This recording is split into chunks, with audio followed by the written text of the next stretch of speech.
Good evening, sir.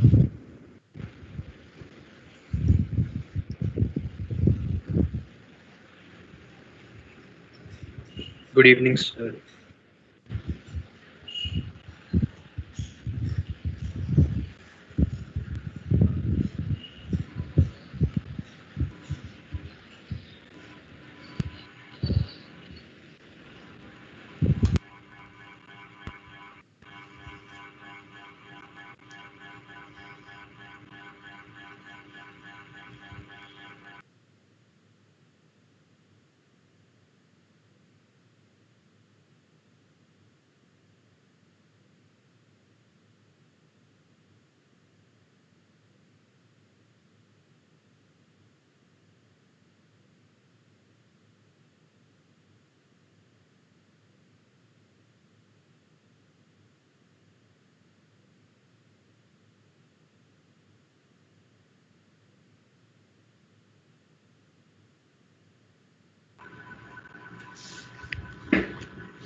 On the previous turn, we were discussing about the enzyme restriction endonucleases.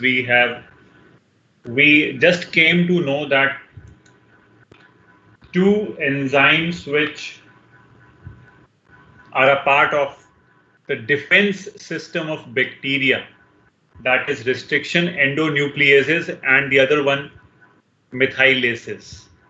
So restriction endonucleases used to cut the foreign DNA, and methylases used to protect the own genomic DNA of the bacteria by methylating it on the restriction side.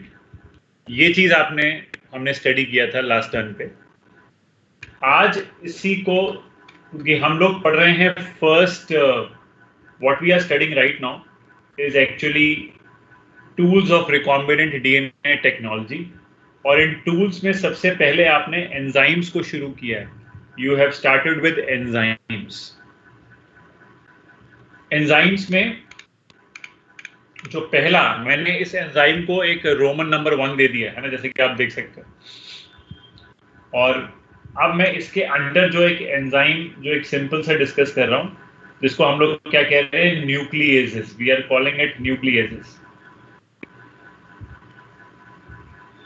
Okay, तो nucleases में अगर हम further अगर इसको classification के point of view से देखते हैं तो हमें दो टाइप के न्यूक्लियस देखने को मिलते हैं. एक एक्सो न्यूक्लियसेस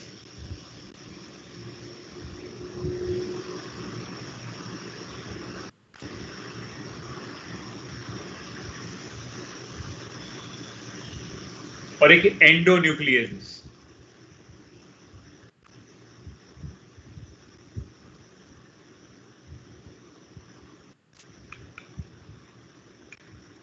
एक्सोन्यूक्लियसेस, जैसा कि द नेम इज सजेस्टिंग, क्या करेगा ये? It will remove nucleotide, removes nucleotide from the end,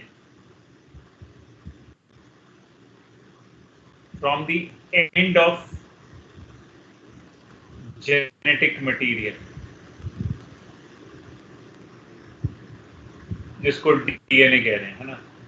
तो जेनेटिक मटेरियल डीएनए के एंड से, तो एंड से कट करना है, एंड से बॉन्ड्स को ब्रेक करना है. जैसे कि तुम लोगों ने पढ़ा हुआ है कि कोई अगर एंजाइम एंड से वर्क करेगा उसको एक्सोन्यूक्लियसेस कहते हैं, और कोई अगर बीच में ही कट करे, बीच में मतलब कि एंड्स को छोड़ के, अगर टर्मिनल एंड्स को छोड़ के अगर कोई कट करता है तो दैट इज कॉल्ड एंडोन्यूक्लियसेस, जो हम लोग पढ़ते हैं,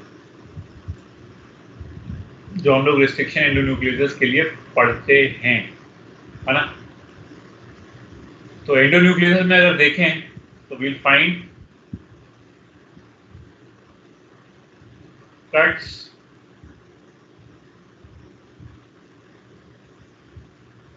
within the genetic material except terminal ends.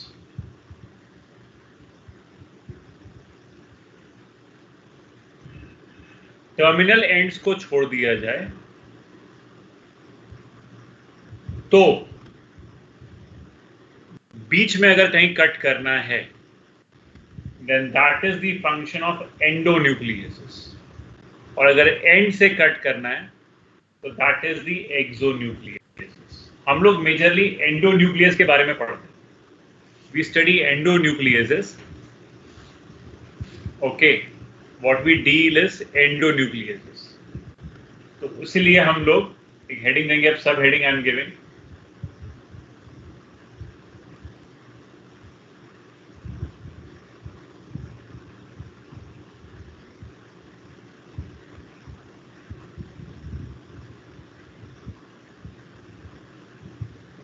Restriction endonucleases के बारे में बात करेंगे. RE से भी इसको एब्रीवेट कर देती हैं बुक्स.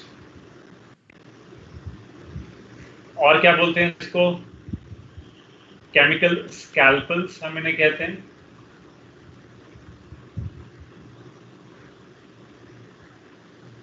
हम इनको मॉलिक्यूलर सिजर्स भी कहते हैं.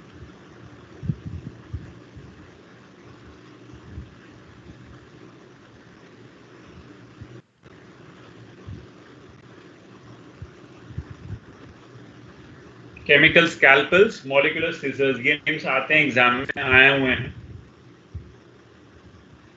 रिस्ट्रिक्शन एंडोन्यूक्लियसेस में वर्ड रिस्ट्रिक्शन का मीनिंग क्या था ये मैंने लास्ट टर्न पे बताया था. What is the meaning of restriction? अंकुरपाल,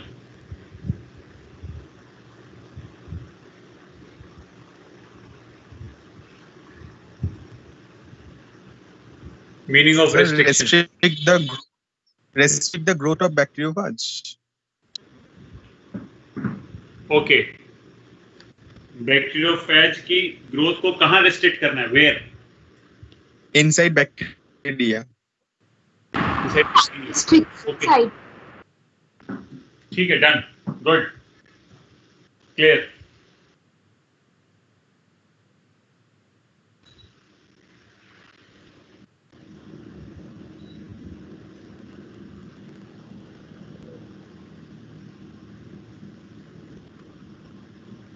restriction site को कट करेगा, लेकिन वो जो रिस्ट्रिक्शन साइट है वो फॉरेन डीएनए की होती है, उसको कट करता है. फॉरेन डीएनए बैक्टीरियोफेज का, जैसे डीएनए अगर आ जाता है बैक्टीरिया के अंदर, बैक्टीरियोफेज अगर ग्रो करने की कोशिश करेगा बैक्टीरियोफेज के अंदर तो वो ग्रो नहीं कर पाएगा, क्योंकि you have restriction endonuclease as a defensive enzyme of the bacteria. ये चीज जो है बताई गई थी और इसी को बता रहा हूं आगे. अब चलो ठीक है, अब शुरू करता हूं. Restriction एंडोन्यूक्लियसेस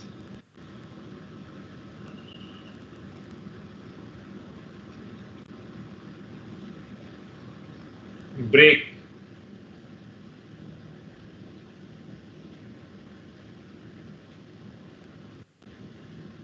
sugar phosphate bonds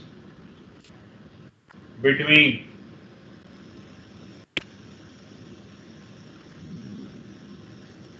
adjacent nucleotides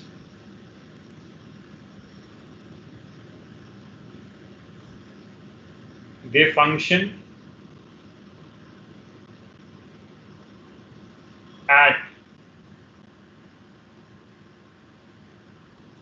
specific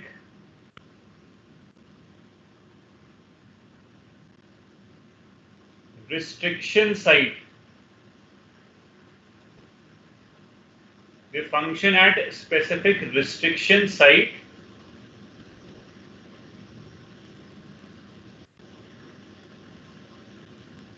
which is a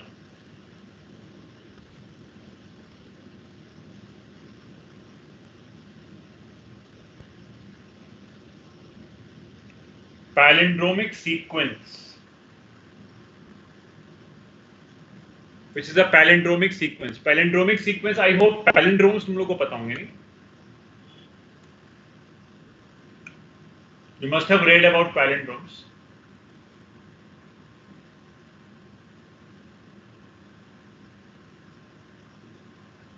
Yes, sir. क्या है बताओ? Sir, they read the same from both the strands of DNA. Okay. Nikunj. Okay, correct. Right, Nikunj, you are right. So as Nikunj said, the palindromic sequence क्या है? Palindromic sequences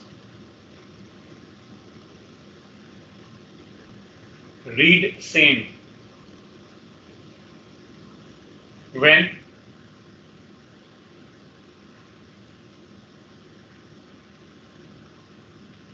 orientation of reading ये ध्यान रखना, when orientation of reading is kept same.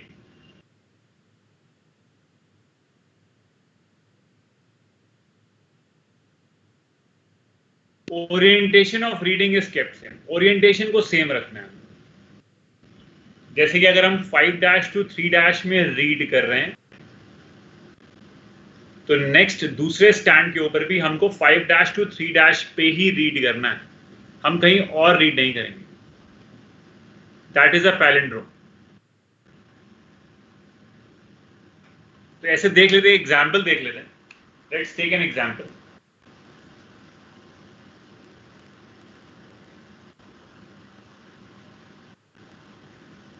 जैसे अगर मैं कहता हूं 5' पे GAATTC 3' और इसको जब आप 5 to 3 रीड कर रहे हो तो आपके पास GAATTC रीड हो रहा है.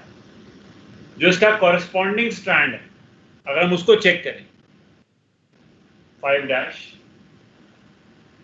तो रीड तो हमको 5' to 3' ही करना पड़ेगा. तो देखो क्या आएगा, GAATTC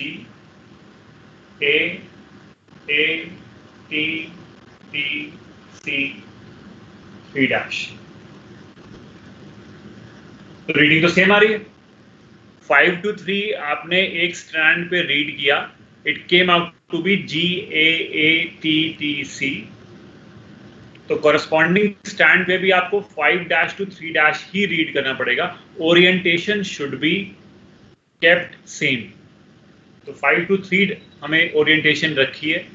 तो एक स्टैंड पे 5 to 3 रीड कर रहे हो, दूसरे स्टैंड पे भी 5 to 3 ही रीड कर रहे हो, सेम आ रहा है GAATTC. That means this sequence is a palindromic sequence. कुछ वर्ड्स होते हैं पैलिंड्रोम्स, आप लोग जानते हैं. जैसे आप सबने ये वर्ड मलयालम देखा होगा, सुना होगा.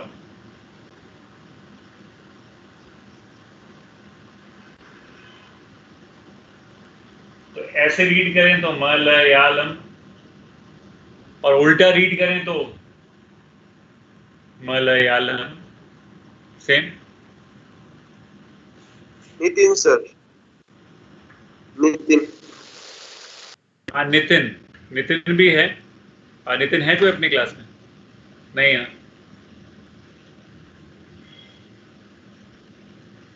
नितिन नहीं होता तो मैं उसका जाम जरूर ले लेता, बट मुझे समझ में आ गया था कि नितिन का है नहीं क्लास में कोई.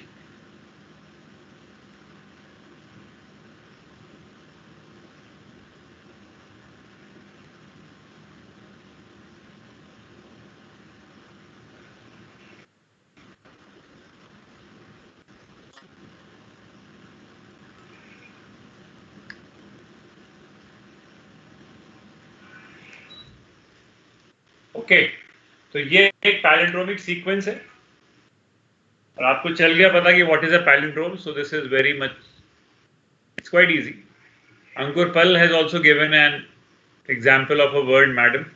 Good Ankur Pal, nice.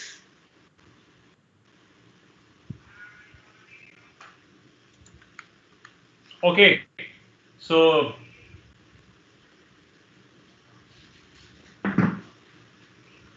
अब आगे बढ़ते हैं और अब मैं तुमको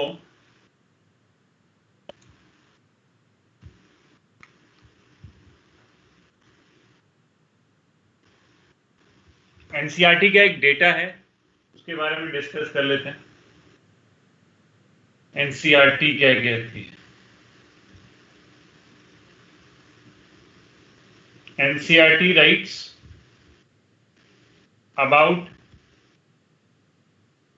900 RE have been obtained from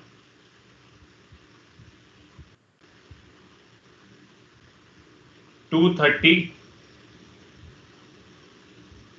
strains of bacteria.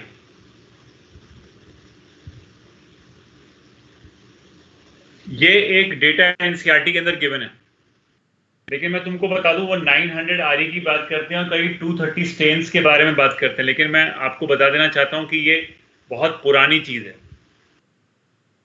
ये बहुत ही पुराना डेटा है।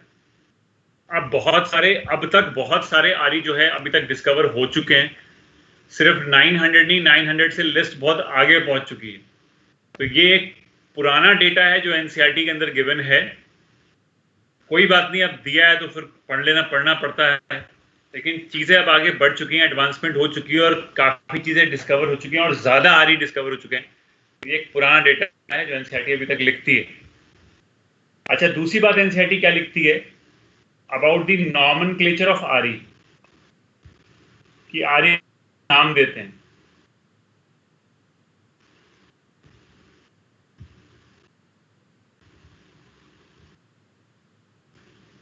कैसे नाम देते हैं, एग्जाम्पल से देखते हैं इसको। एक्चुअली फर्स्ट अल्फाबेट जो होता है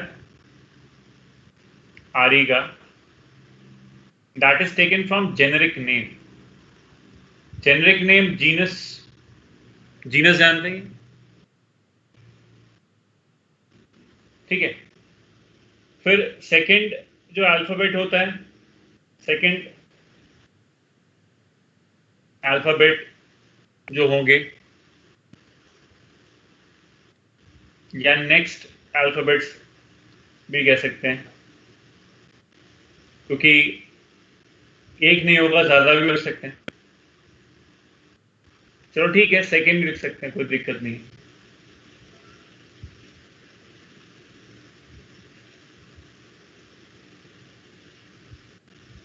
ये हमारा किसका होगा?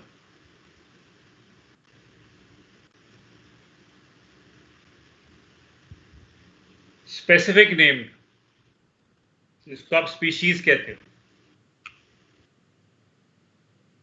फिर नेक्स्ट अगर अल्फाबेट हुआ कोई, अगर नेक्स्ट कोई अल्फाबेट हुआ तो that will B for the strain, and then it is followed by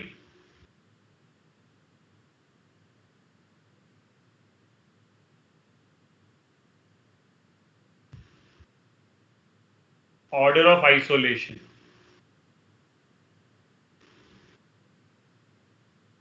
Order of isolation का मतलब order in which enzyme is isolated from bacteria.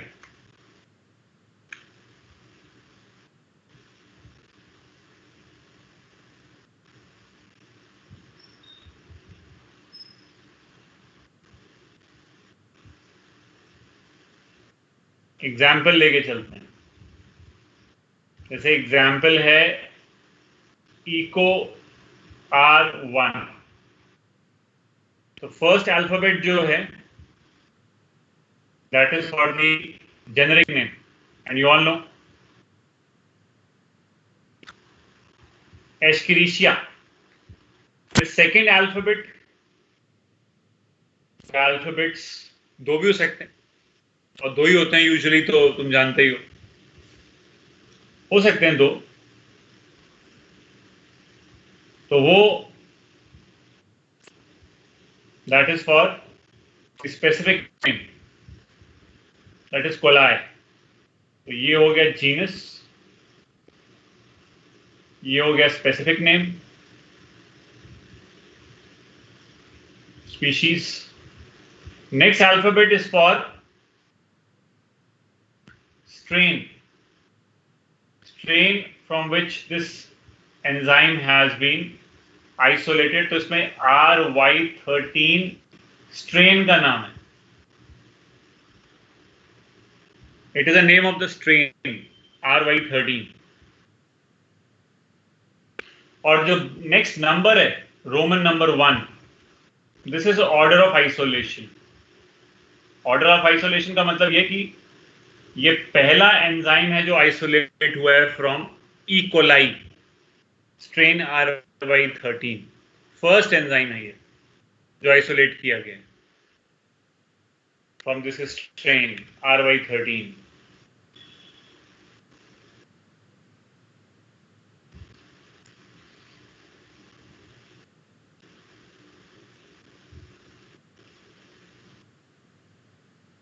अगर कोई और नंबर लिखा होता 2 या 3 तो फिर वो उसके अकॉर्डिंग हो जाता। अगर हम इको R2 लिख देते तो अगर इको R2 लिख देते तो वो second strain of the second enzyme from the same strain हो जाता।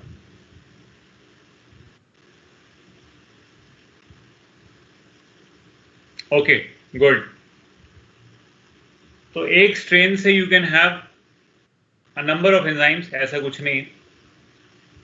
जैसे we have eco R5, eco R5 तक मैं जानता हूं, इसमें इको R के 5 तक होता हो सकता, ज्यादा अब ज्यादा और डिस्कवर हो गया हो तो पता नहीं, बट 5 तक तो है, it is there eco R5 तक। एंड दिस जो ये ऑर्डर ऑफ आइसोलेशन है ये रोमन नंबर में देना, आपने ध्यान रखिएगा। It is given in Roman numbers. ऐसी एक दूसरा नॉमेनक्लेचर भी एनसीईआरटी लिखती है, एनसीईआरटी राइट। तो मैं आगे बढ़ता हूँ और मैं तुम्हें बताता हूँ कि जो एनसीईआरटी कहती है फर्स्ट डिस्कवर्ड आरई कौन सा है। First RE to be discovered and characterised,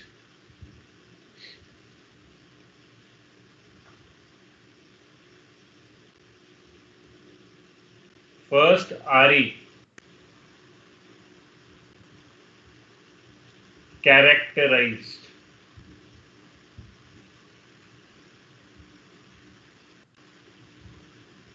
discovered was कौन सा है? Any idea?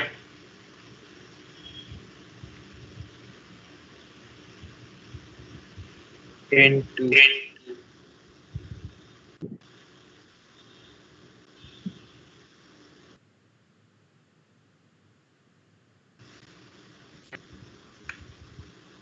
अब इसमें हिंट तो समझ में आ गया तुम लोगों को। पहला alphabet is for the generic name. क्या होना चाहिए, कुछ आइडिया? ये बेटे हमने पढ़ा हुआ है,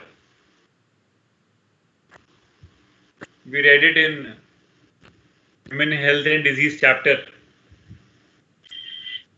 बच्चों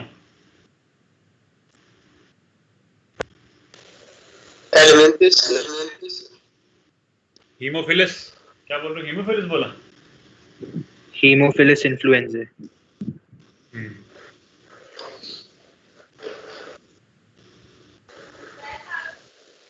हीमोफिलस हाँ, निमोनिया का है, ठीक। निमोनिया का है, निमोनिया वाला है, not Helicobacter. Dhananjay, you think too much, think a lot. Haemophilus influenza है ये। हेलिकोबैक्टर तो ले ही नहीं सकता क्योंकि फिर उसके लिए पाइलोराई लेना पड़ेगा और पाइलोराई के लिए PY आएगा हमारे पास, एज सेकेंड अल्फाबेट, तो वो तो है नहीं, ये तो आई एन लगा हुआ है, तो ये तो इन्फ्लुएंजो है ना? नहीं,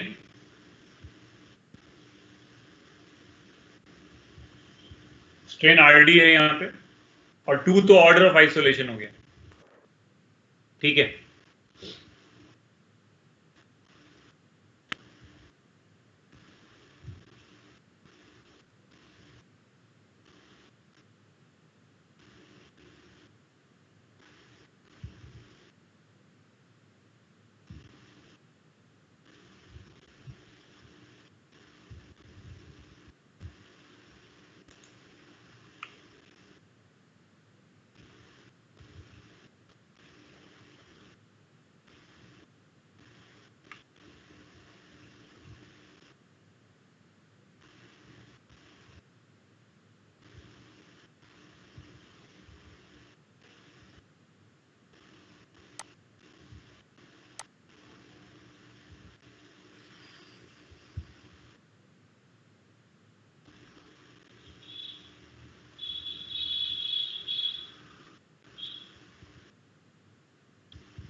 ये किसका वर्क है बता देता हूँ। It's work of Smith, Wilcox and Kelly. 3 लोगों का काम है, Smith, Wilcox and Kelly, for the first RE, that is restriction endonuclease first. Sir एक सेकंड ऑफ आइसोलेशन।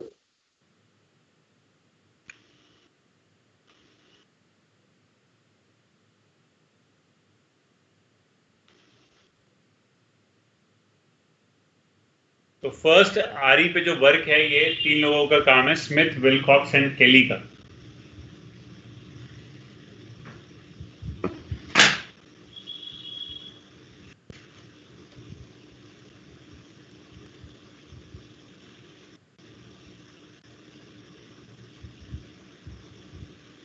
हो गया, आगे बढ़ जाएं।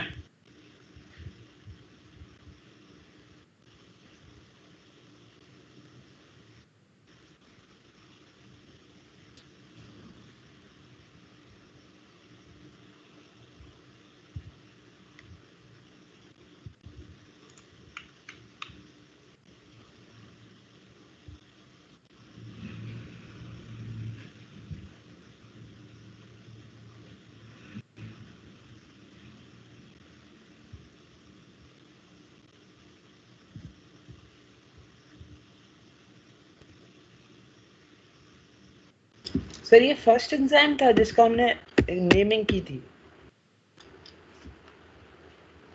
हाँ,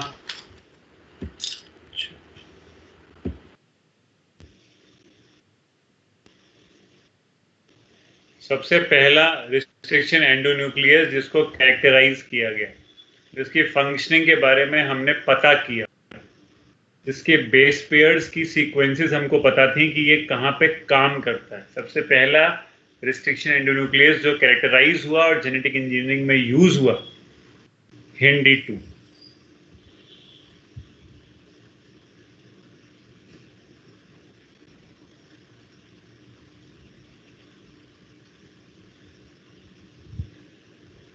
तीन लोगों को नोबेल प्राइज मिला आरई के ऊपर, नथन, आर्बर एंड स्मिथ।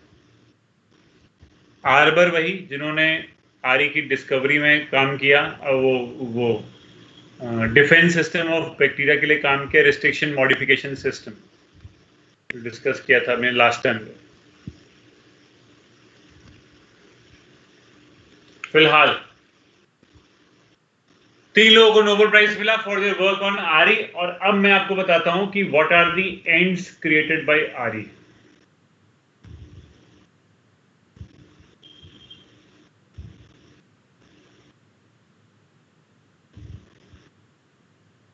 दो प्रकार के एंड्स आरई क्रिएट करती है। पहला, स्टिकी और स्टैगर्ड, ओके, और कोहेसिव एंड्स, स्टिकी और स्टैगर्ड और cohesive ends.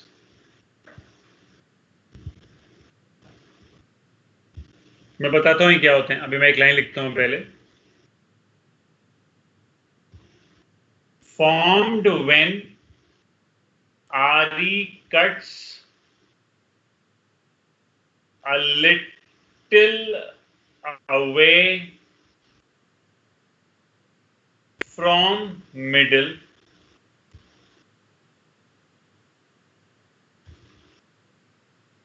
in the restriction site, in the restriction site, leaving unpaired complementary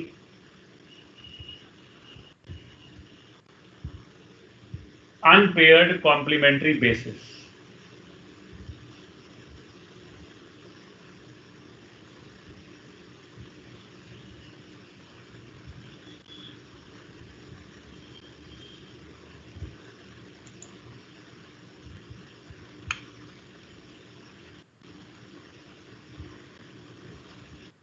तो अनपेयर्ड कॉम्प्लीमेंट्री बेसिस जब छूटते हैं तब कहते हैं कि स्टिकी एंड्स आर फॉर्म्ड। चलो देखते हैं कि क्या है वो चीज, वो देखता हूं, मैं आपको बताता हूं। जैसे कि इसमें एग्जाम्पल लेके चलते हैं पहले तो। Let's take an example. Example is for the eco R1। Eco R1 restriction site जो मैंने आपको अभी थोड़ी देर पहले बताई, जो GAATTC का साइट हम लोगों ने पढ़ा था, that is the eco R1 restriction site only. तो वो साइट 5-GAATTC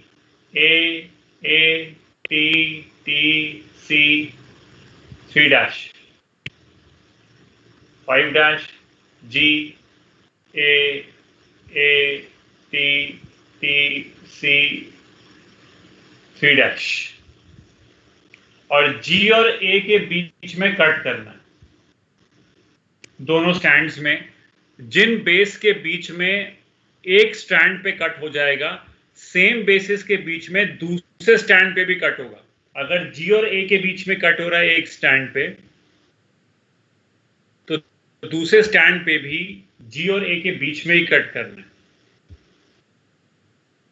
तो अब जब यहां पे कट होगा तो कट ऐसे पड़ जाएगा। देखो, जब यहां पे फॉस्फोडाइस्टर बॉन्ड ब्रेक कर जाएगा, आपका शुगर फॉस्फेट बॉन्ड जो है ये आपका जैसे ब्रेक कर गया, तो इस टाइप से ये ओपन होके आ जाएगा।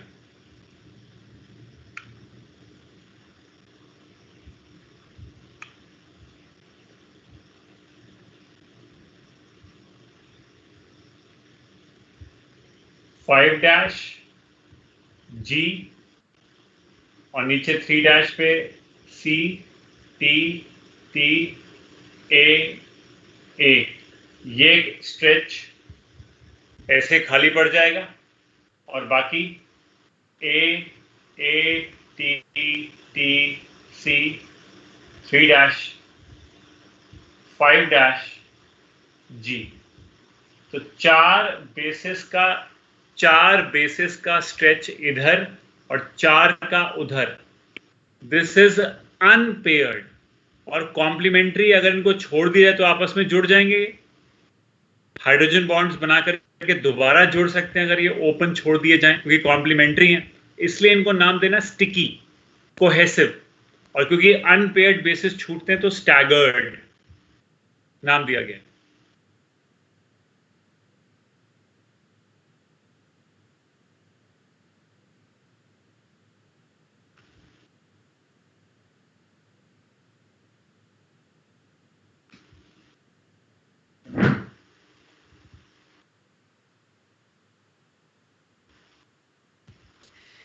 कोई डाउट है किसी को? Anyone facing any doubt in it कि समझ में ना आया हो कि कैसे बन रहे हैं sticky ends?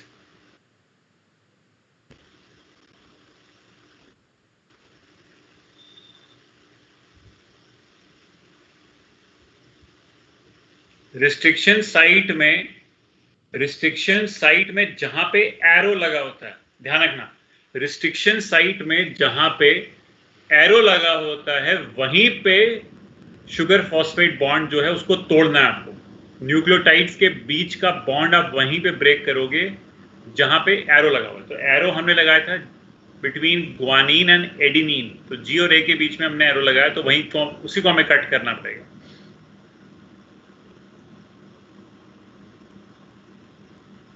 Dhananjay, is that हो गया या और ऊपर स्क्रॉल करना है मुझे? If you are left with anything or you are done?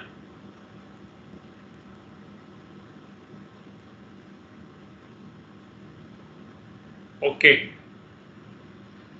So this is sticky ends. और अगर अनपेयर्ड बेसिस ना छूटे तो उसको बोलेंगे हम लोग ब्लंट एंड्स। ब्लंट एंड्स बनाते हैं। Second, next, second is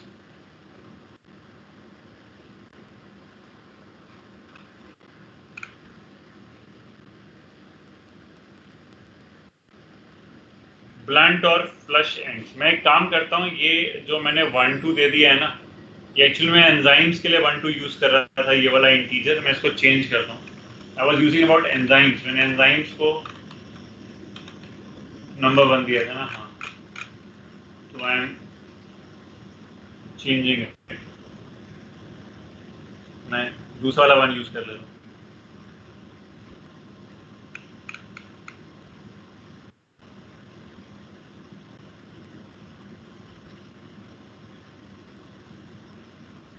blunt और फ्लश एंड्स। और आप समझ गए हो कि ब्लंट फ्लश एंड्स कैसे बने होंगे? फॉर्म्ड व्हेन आरी cuts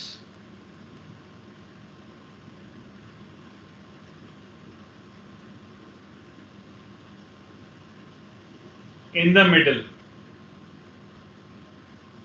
of restriction site,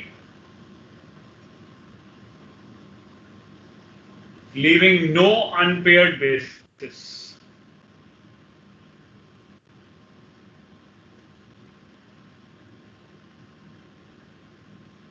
Leaving no unpaired basis. Okay.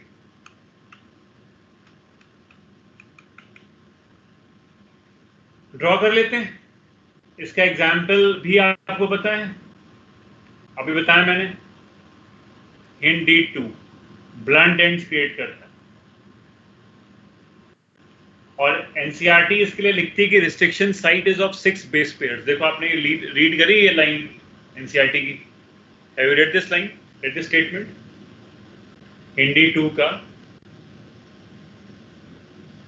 Restriction site is of 6 BP, that is 6 base pairs. Read किया तुम लोगों ने थोड़ा बहुत?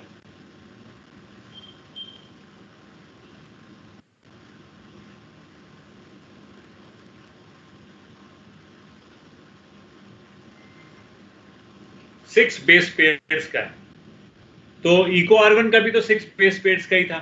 G A A T T C, वो भी 6 का था, इधर भी 6 का है। 5' GT pyrimidine purine AC 3' 5' GT pyrimidine purine AC 3'। अच्छा, ये PY और PU जो लिखा है ना, ये pyrimidine और प्यूरिन के लिए, मतलब कोई भी pyrimidine आप यहाँ पे यूज कर लीजिए और कोई भी प्यूरिन आप यूज कर सकते हो। PY इज फॉर pyrimidine, जैसे मान लो अगर आपने साइटोसिन यूज कर लिया। PU is for purine.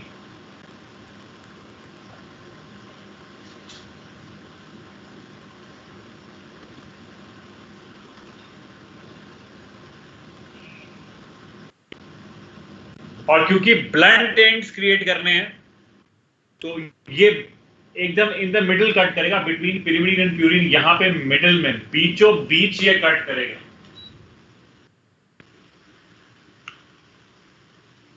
एकदम मिडिल में कट कर लेगा ये, और हमारे पास जो आएगा बन के वो 5' GT pyrimidine purine AC 3' और इधर है 3' CA purine pyrimidine 5'।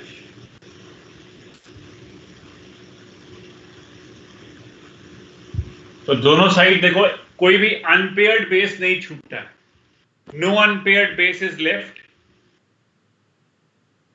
No unpaired complementary bases are left after the action of HindD2. So such ends are called blunt ends.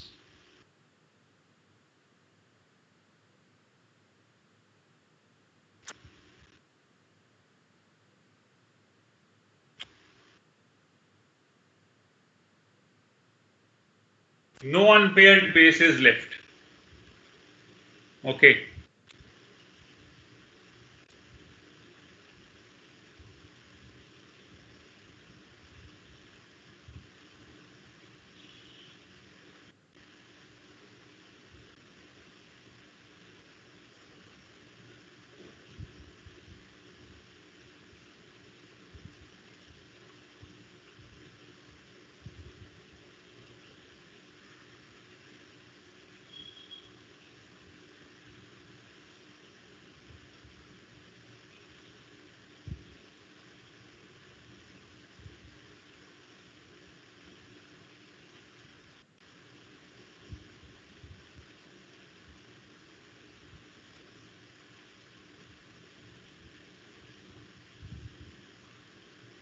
Sir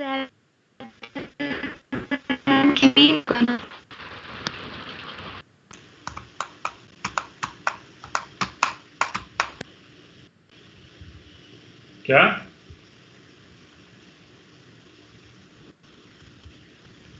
कहां पे?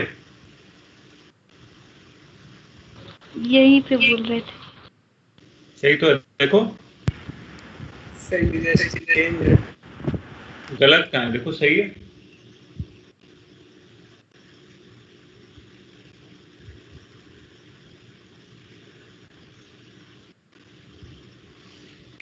हाँ जी, हो गया, समझ में आ गया।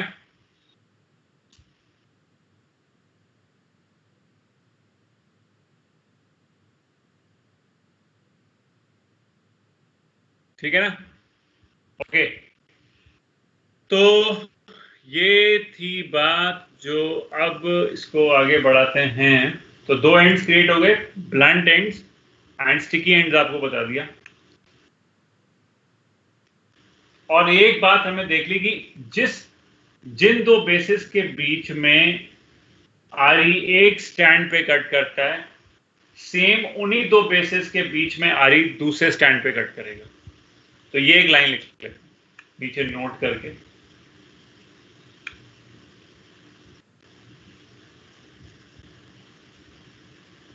आरी cuts between the same two bases on both the strands.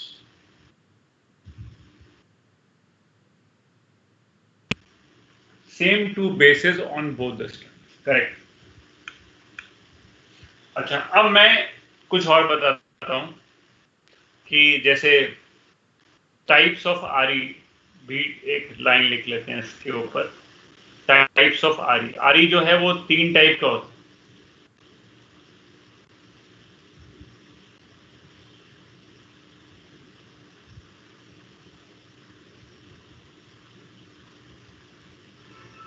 Types of RE includes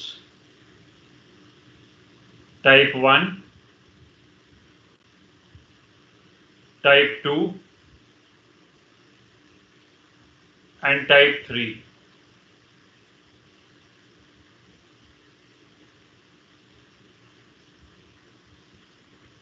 Type 1 and type 3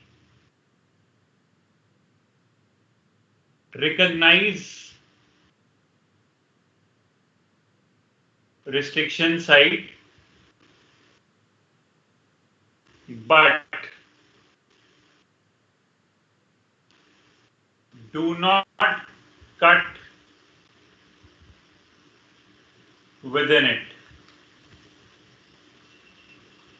They cut away from restriction site.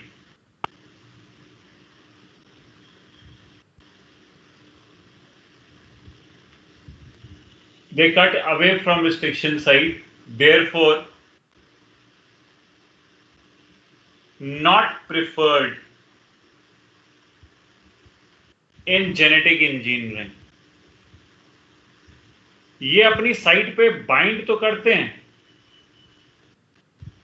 पर वहां पे कट करते ही नहीं है. ये कट करते हैं थोड़ा दूर कट करते हैं ये, इसलिए हम इनको जेनेटिक इंजीनियरिंग में यूज नहीं करते.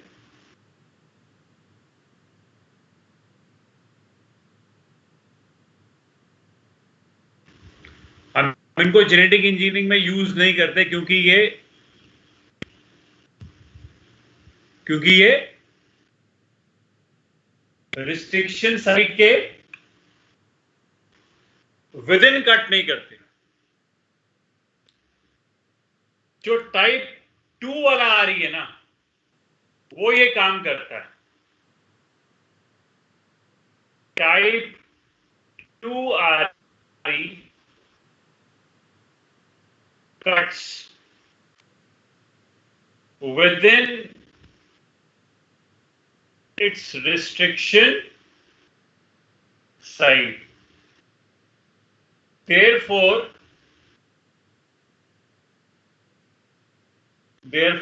used in genetic engineering. तो ऊपर जो हमने दो एग्जाम्पल पढ़े, इको R1 एंड हिंदी 2, वो कौन से टाइप के होंगे? 1, 2 या 3? बताइए.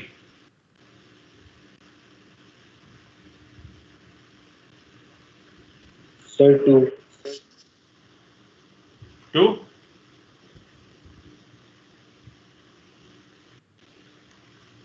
टू के होंगे ना? ओके, तो 2 के होंगे. ओके, धनंजय ने बोल दिया 2, रिया राज ने भी 2 बोल दिया. अभी किसी ने बोल के बोला था 2. आई थिंक सबको समझ में आया कि जो रिस्ट्रिक्शन साइट के विद इन कट करता है वो टाइप 2 कहलाता है. टाइप 2 आ रही, यहां मैंने रोमन नंबर यूज किया. टाइप 1 और 3, जैसे मान लो कि अगर कोई टाइप 1 आ रही है तो GAATTC मान लो अगर साइट है तो उसे बाइंड तो करेगा लेकिन उसमें कट नहीं करेगा, थोड़ा उसके आसपास कट करेगा, थोड़ा दूर. तो फिर फायदा क्या है जब सेम साइट पे ना कट करे? तो हमें तो सेम साइट पे कट करवाना है. तो इसीलिए type 2 is used in genetic engineering. और जो एग्जाम्पल आपने पढ़े टाइप 2 के पढ़े, और मैं आपको कुछ एग्जाम्पल और भी देता हूं, देखते हैं.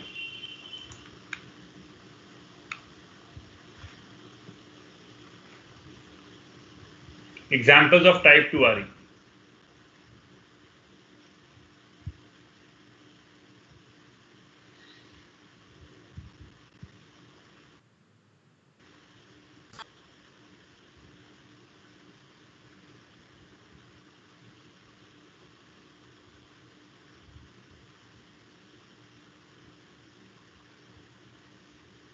एक तुमको पढ़ा दिया इको R1, एक पढ़ा दिया हिंदी 2.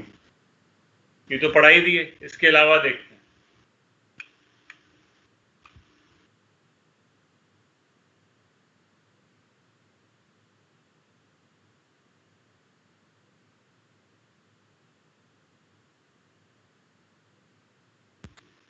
BAM H1,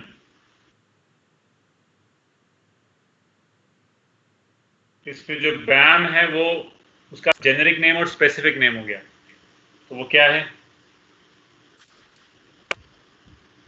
बैसिलस एमाइलो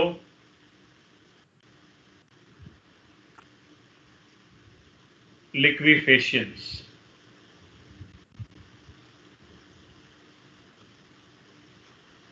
ये इसकी जो साइट है वो है GG80CC।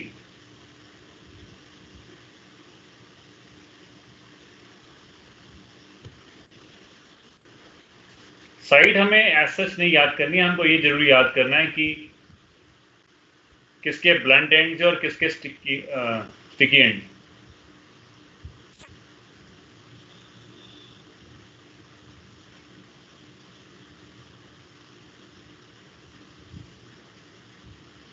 तो यहां पे ये जो कटिंग हो रही है ये G और G के बीच में यहां कट हो रही है। तो इसके एंड्स क्या बनेंगे? ब्लंट या स्टिकी? स्टिकी। sticky,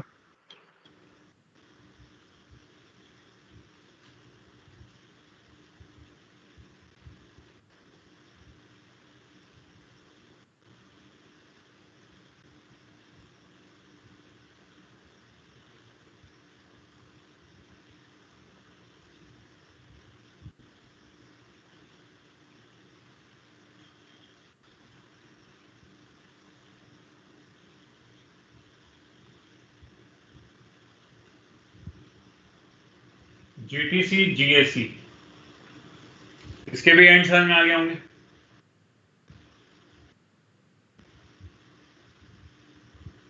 साल्वन, अच्छा साल्वन की फुल फॉर्म लिखा था, स्टेप्टोमाइसिस एल्बिस, बैक्टीरिया का नाम।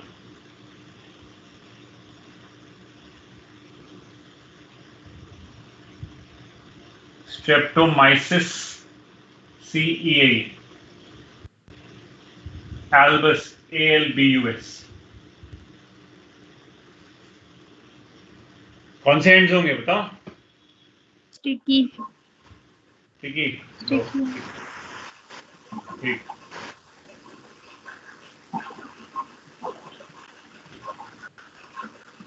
Let's take another example.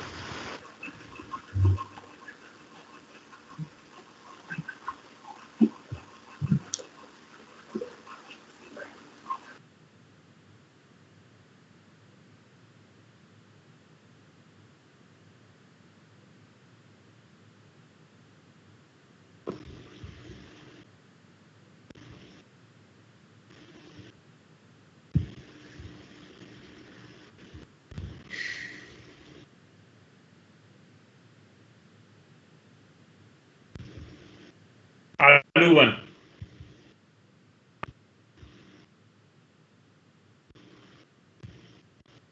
Arthrobacter gluteus,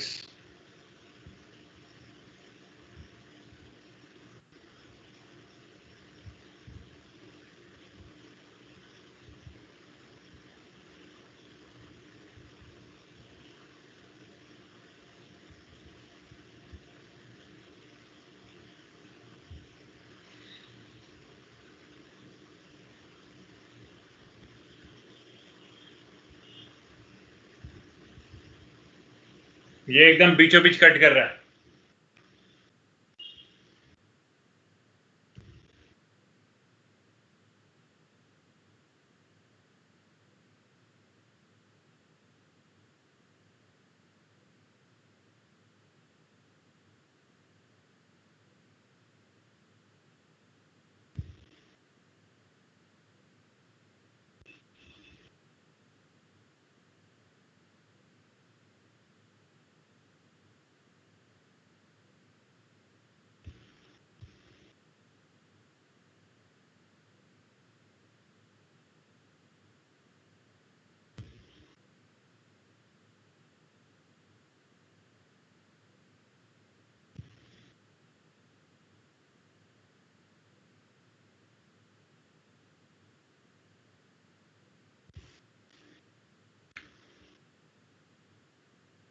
आलू 1 का हो गया blunt ends and Hindi 3 is sticky.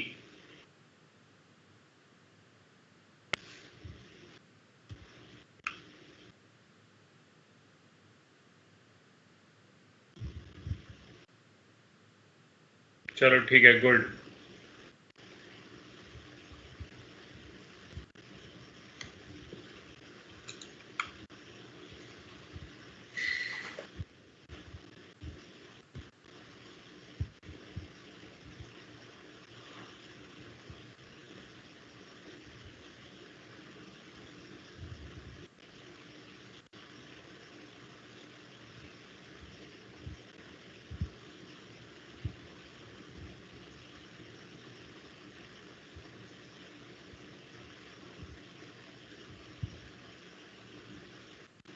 Proteus vulgaris.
आपने ई में ये क्या लिख दिया? 5 प्राइम से 5 प्राइम, 3 प्राइम से 3 prime.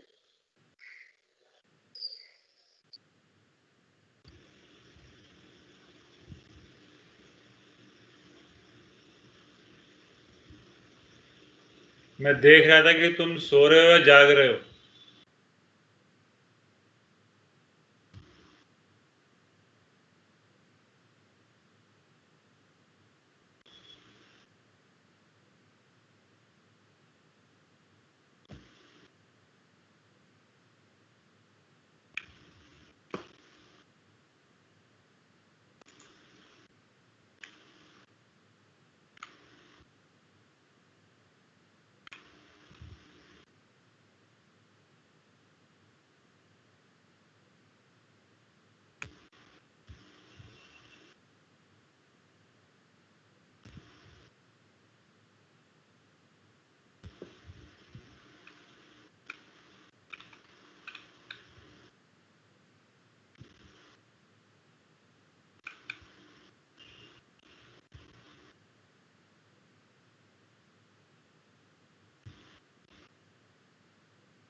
In the middle cut करेगा, that will be blunt ends.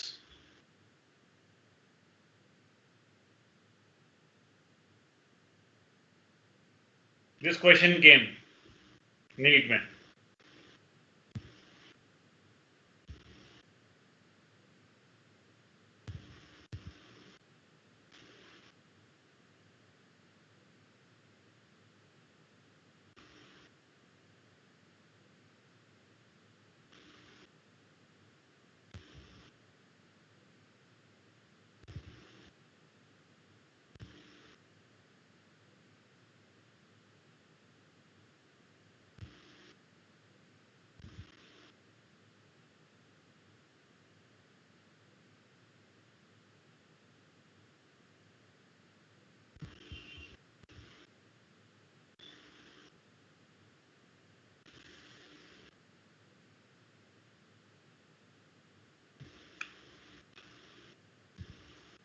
PVU2 भी बीच में कट कर रहा है and it will also give blunt ends.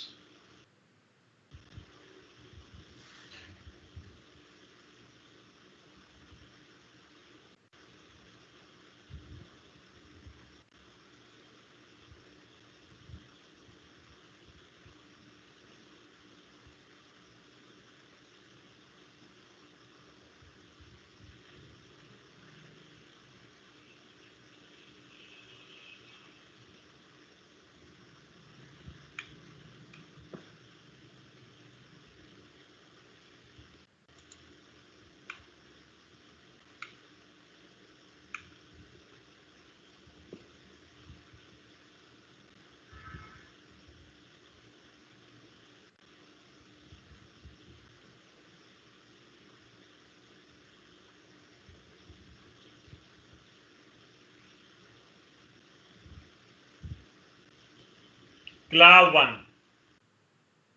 Caryophanon latum.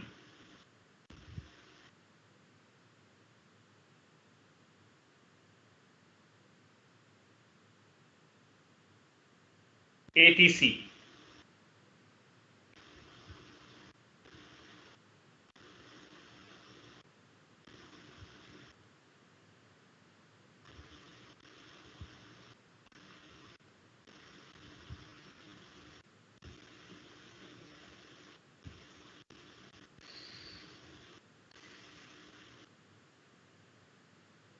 Sticky ends.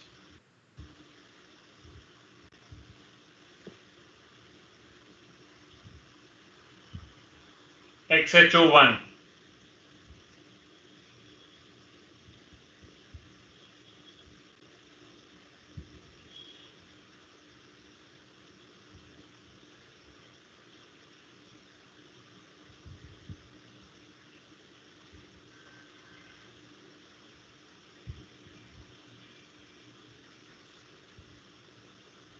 Xanthomonas holsicola.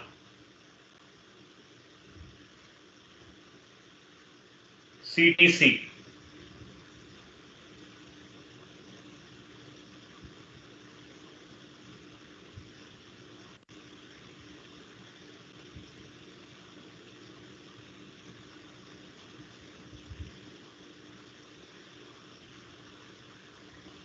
Sticky ends.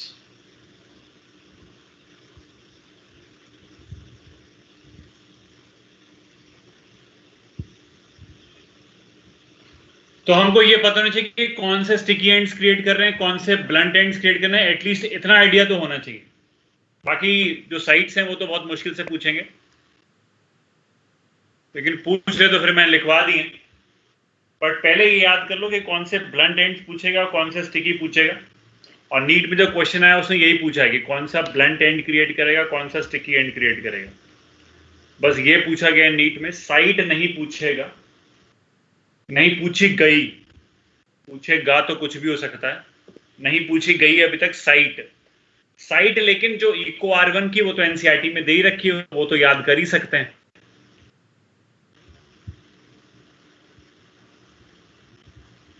और बाकी साइट अगर पूछ भी ले तो उसमें थोड़ा सा ये याद करना है कि जो 4 ऑप्शन हैं उनमें ये देखा जाए कि पैलिंड्रोमिक सीक्वेंस कौन सा है। हो सकता है वो साइट पूछ के सिर्फ आपसे लॉजिक जानना चाह रहा हो कि पैलिंड्रोम का लॉजिक बता दिया जाए। चारों ऑप्शन में 3 ऑप्शन पैलिंड्रोम्स होंगे ही नहीं, सिर्फ एक ऑप्शन पैलिंड्रोम होगा और वही हमें चूज करना होगा एज एन आंसर। हो सकता है वो लॉजिक पे क्वेश्चन पूछे, क्योंकि साइट तो इतनी याद करना बहुत मुश्किल होता है। तो may be the question could be logical, asking about the palindromic sequence rather than cramming the active sites, rather than cramming these restriction sites.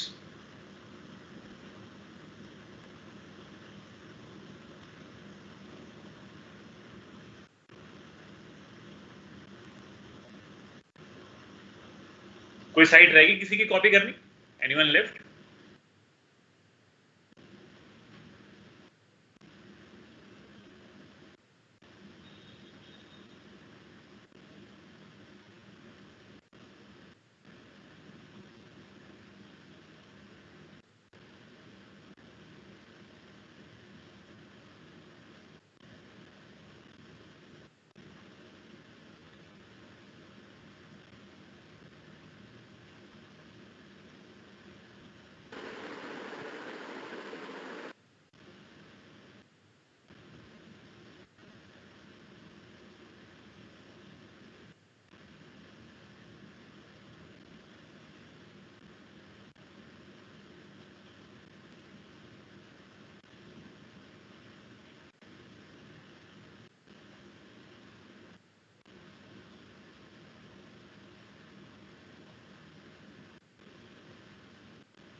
Okay, तो ये हमारा पहला न्यूक्लियेजेस हम लोग डिस्कस कर रहे थे। अब न्यूक्लियेजेस के बाद में न्यूक्लियेजेस में रेस्ट्रिक्शन एंडो न्यूक्लियेजेस के बारे में ही अब तक मैं डिस्कस कर रहा था। पहला एंजाइम मैंने डिस्कस किया, अब मैं सेकेंड एंजाइम ले रहा हूं।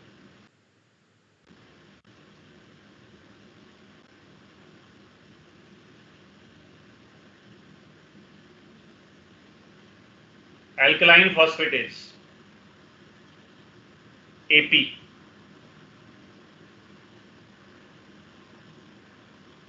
removes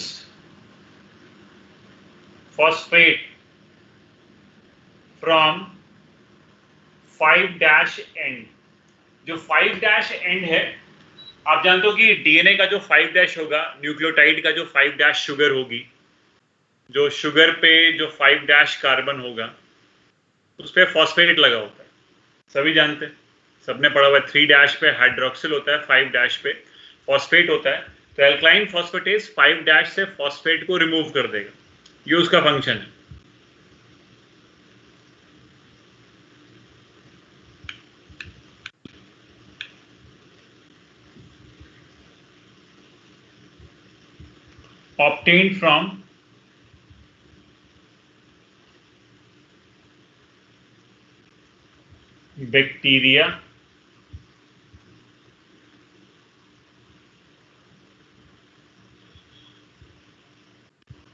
obtained from bacteria this enzyme is obtained from bacteria called bacterial alkaline phosphatase। Sir ये एंजाइम के बाद दूसरा वो शुरू कर दिया। हाँ क्या सर जो आपने पॉइंट फर्स्ट लिखवाया था एंजाइम्स के बाद ये सेकंड पॉइंट है सर? नहीं, एंजाइम के अंदर न्यूक्लियस लिखवाया था। Yes sir. तो उसको नंबर 1 दिया था। Yes sir. ये नंबर सेकंड है फिर, ओके। एंजाइम के अंडर में ही है। एंजाइम को रोमन नंबर दिया होगा हमने, और इसको हम न्यूक्लियस को नंबर 1 इंटीजर नंबर दे दिया। Yes sir.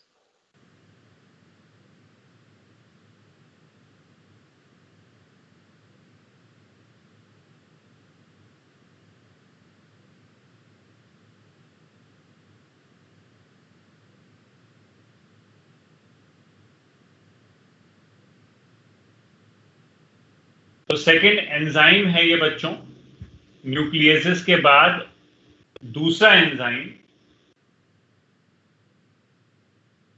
Alkaline phosphatase. इसका काम है 5' से फॉस्फेट को रिमूव करना, और ये दो जगह से हम ऑब्टेन करते हैं, एक बैक्टीरिया से और एक काफ बछड़े से। तो काफ वाले से कह दिया काफ एल्कलाइन फॉस्फेटेज, और बैक्टीरिया वाले से बोल दिया बैक्टीरियल एल्कलाइन फॉस्फेटेज।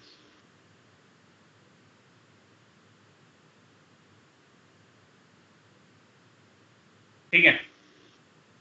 अच्छा, अब मैं इसका क्या यूज है वो आगे आ जाएगा। यूज तो जो है वो ये है कि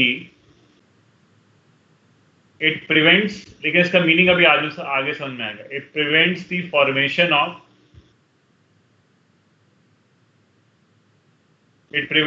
formation of background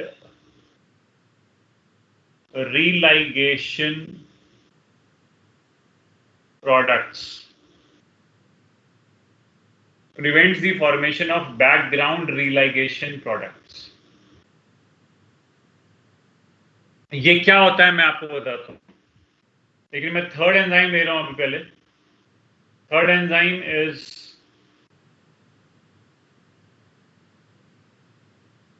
DNA ligase, जिनको हम और क्या बोलते हैं, जेनेटिक गम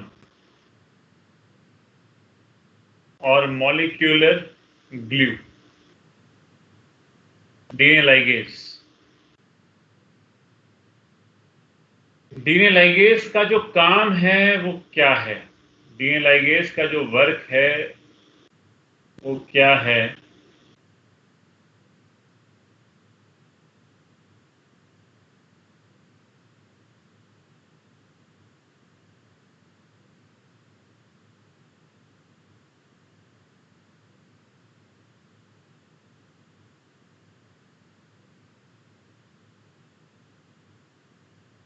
डीएनए लाइगेज क्या करता है, ये बॉन्ड्स को बनाएगा ना। It forms bonds between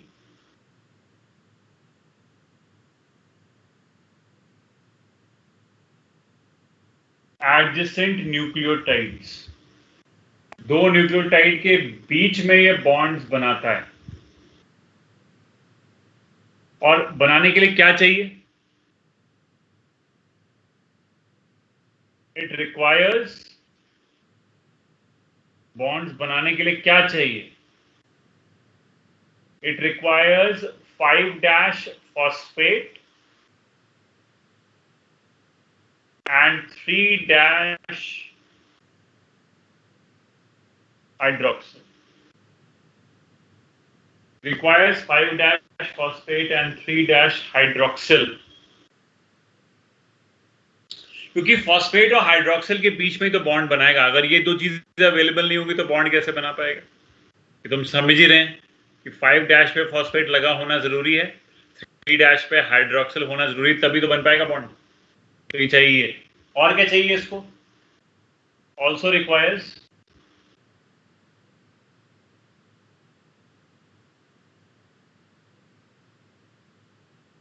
ATP, ATP चाहिए। अच्छा, और इसमें एक एग्जाम्पल है, T4 DNA ligase was discovered by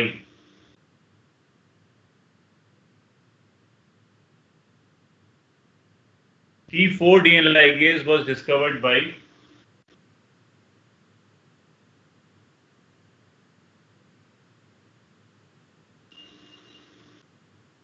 Hargobind Khurana. का नाम तो आप जानते ही, आपने पढ़ लिया होगा।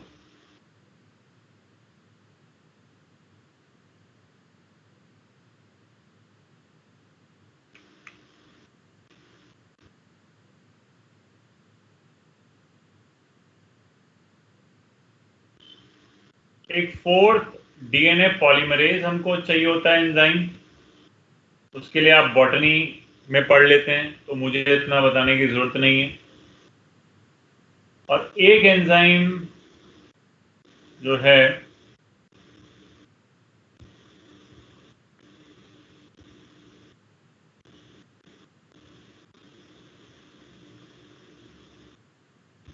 वो है terminal transferase.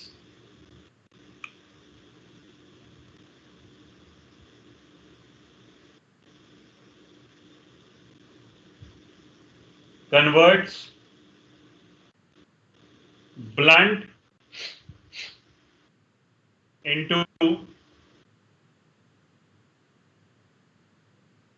sticky ends, blunt ends को sticky ends में कन्वर्ट करता है टर्मिनल ट्रांसफेरेज।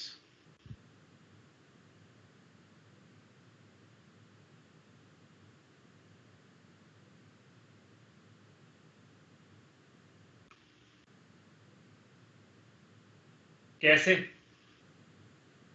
जैसे मान लो ये एक डीएनए का स्ट्रेच है 5' 3' 5' 3' और ये ब्लंट है, दोनों साइड से ब्लंट ही दिख रहा है जैसे आपको, कोई अनपेड स्केच तो है नहीं। इसको हमें कन्वर्ट करना है स्टिकी में, तो क्या करें? एंजाइम लगा देते हैं टर्मिनल ट्रांसफेरेज। और हमने मान लो कोई न्यूक्लियोटाइड दे दिया, जैसे मान लो एडेनिन दे दिया, पॉली ए मतलब काफी सारे एडेनिन है, तो ये 3' एंड पे आके जोड़ते हैं,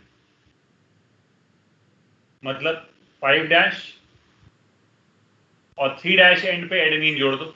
ए ए ए ए कुछ एडेनिन मैंने जोड़ दी सपोज 3' एंड पे।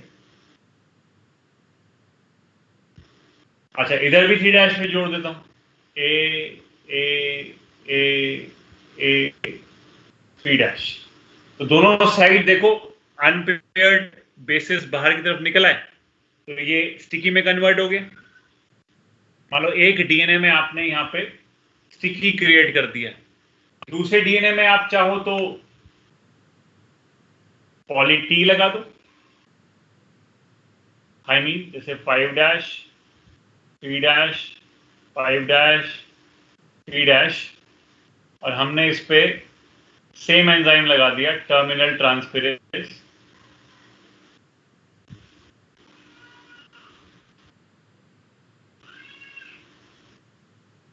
और पॉली टी लगा दिया, पॉली टी। तो वही चीज जो मैं बोल रहा था कि 5' और टी टी टी टी आगे जुड़ जाएगा ये 3' और इधर 5' इधर टी लगा देंगे, टी टी टी टी 3'। तो अब मुझे बताओ कि क्या ये आपस में, जैसे आपने जो यूज करा, क्या ये आपस में जुड़ सकते हैं? दोनों डीएनए के स्ट्रेच आपस में जुड़ सकते हैं? क्योंकि कॉम्प्लीमेंट्री, एक के पास एडेनिन है, एक के पास आपने थायमिन लगवा दिया, दोनों को स्टिकी बनवा दिया, जुड़ जाएंगे?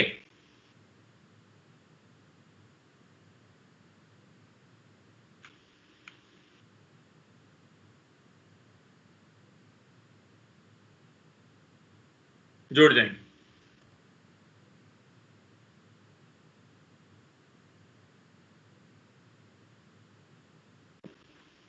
जोड़ना नहीं आया तो जोड़ के दिखा दूं?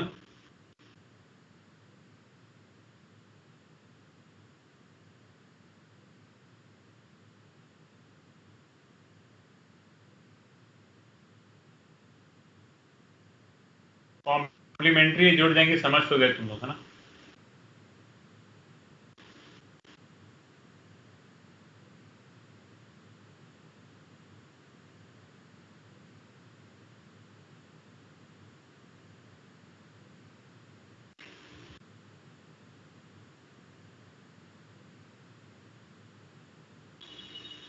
पॉलीन्यूक्लियोटाइड काइनेसिस, काइनेसिस का काम होता है फॉस्फेट को ऐड कर देना।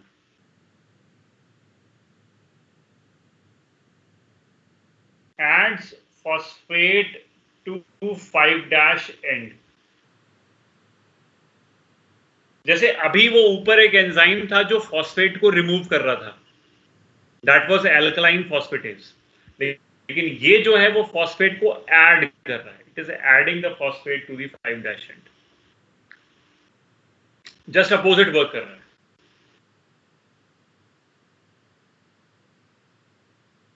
और फाइनली एक एंजाइम और लिखवा देता हूं, S1 nucleus, and this is all over now.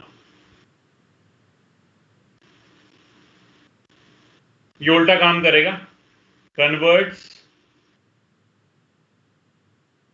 Sticky into blunt ends.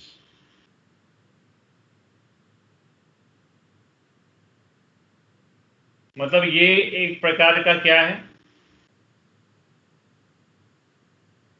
Exonuclease, जो कोने से कट करेगा. मान लो यहां से कट किया, यहां से कट किया, यहां से कट किया, यहां से कट किया, तो एक एक न्यूक्लियोटाइड रिमूव कर दिया, यहां से कट के, यहां से कट के, यहां से कट किया, तो एक एक न्यूक्लियोटाइड कोने से रिमूव कर दिया, तो sticky ends will convert into blunt ends. तो उल्टा काम कर रहा है, टर्मिनल ट्रांसफेरेंस के ऑपोजिट वर्क कर रहा है.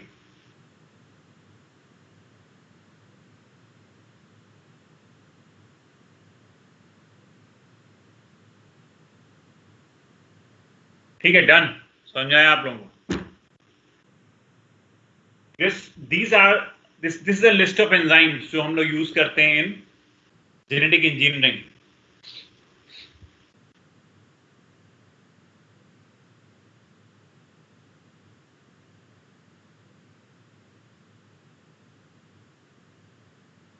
एनसीईआरटी तो नहीं मेंशन करती, एनसीईआरटी सिर्फ मेंशन करती है आपका restriction to nucleases, DNA ligases, बस 2 एंजाइम मेंशन करती है NCERT.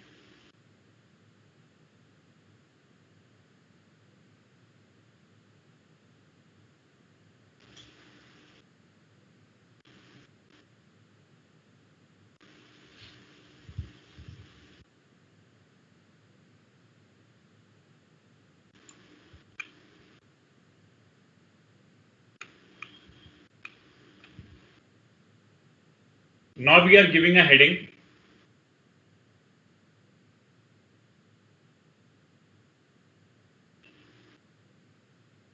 Formation of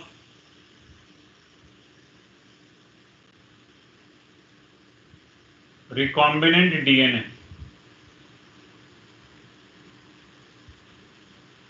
recombinant DNA की फॉर्मेशन कैसे होती है? How is recombinant DNA formed? Recombinant DNA form कैसे होगा वो बता रहे. तो जैसे कि अगर लेट सपोज हमारे पास दिस इज अच्छा, रिकॉम्बिनेंट डीएनए बनाने के लिए जैसे 2 डीएनए को अगर आप जोड़ना चाहते हो, अगर आपको या तो Stanley Cohen and Herbert Boyer form the first recombinant DNA by linking two sources of DNA. One was antibiotic resistant gene which was joined to a plasmid of Salmonella typhimurium. तुम लोगों को याद है कि एंटीबायोटिक रेजिस्टेंट जीन को Salmonella typhimurium के साथ ऐसे जोड़ दिया गया, उसके प्लाज्मिड के साथ. Plasmid was joined to antibiotic resistant gene. तो वो जॉइनिंग कैसे हुई समझो, आज उसको वही पढ़ रहे हैं.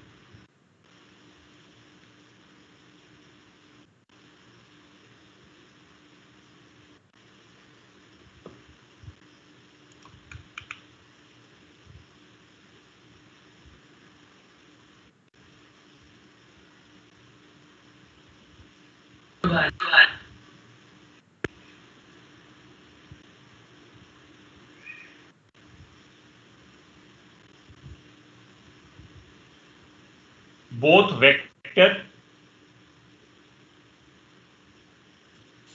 and desired DNA are treated with same restriction endonuclease. Same restriction endonuclease से हमें ट्रीट करना है.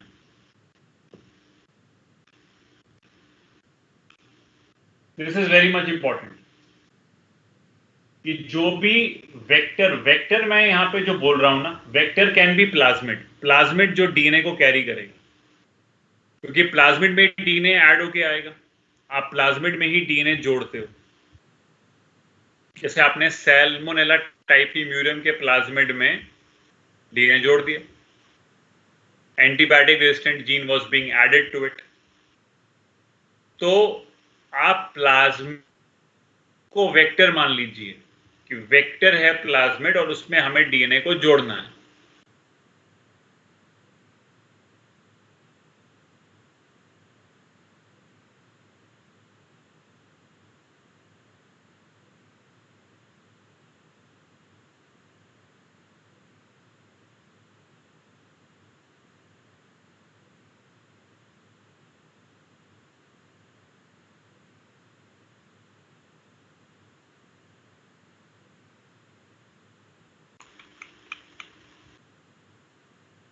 So suppose this is the plasmid,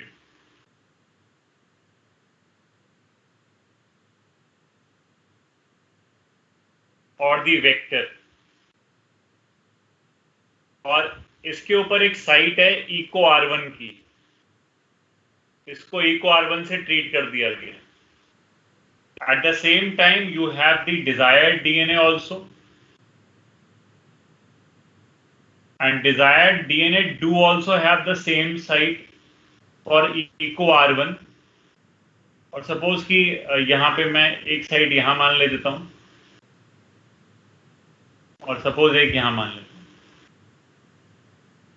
मतलब कि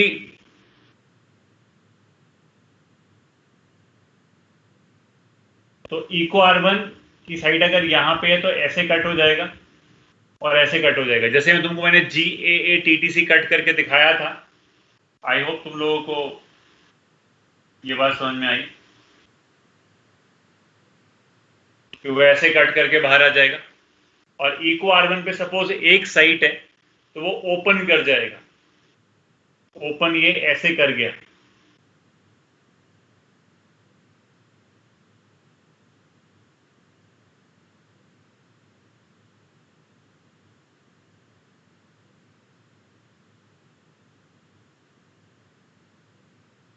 सपोज ऐसे ओपन कर गया,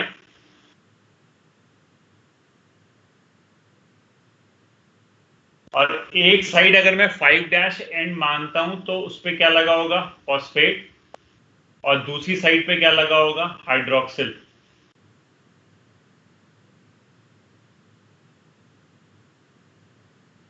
this is the vector plasmid, और इको R1 की एक ही साइट है इस पे, ओनली वन। बस हमें ना प्लाज्मिड को ओपन करना है, we have to open the plasmid. हमें प्लाज्मिड को कट नहीं करना है, एक जगह से ज्यादा कट नहीं करना वरना पीसेस हो जाएंगे प्लाज्मिड के। We don't want to create pieces of plasmid, we just have to open the plasmid, बस ओपन करना। तो आई होप ये ओपन हो गया ऐसे करके। और आप जानते हो कि जैसे ये ओपन होता है तो इसके 4 अनपेयर्ड बेसेस बाहर छूट जाते हैं, 1 2 3 4।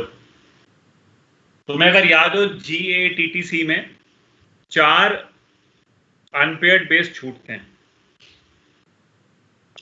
और अगर ये चीज नहीं समझ में आई, सपोज मैं अगर कहता हूं कि GAATTC, इको R1 की साइड तुमको याद ही है, GAATTC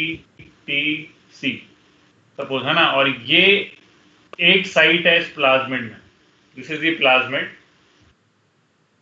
और सपोज इसमें ये एक साइट है, और आपने क्या किया,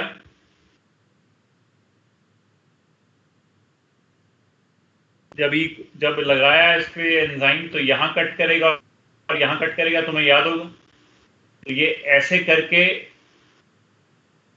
ओपन कर जाएगा, तो इधर 4 बेस एक स्टैंड पे अनपेयर्ड दिखेंगे बाहर, और इधर ये 4 ऊपर वाले 4 जो हैं वो अनपेयर्ड दिखेंगे बाहर।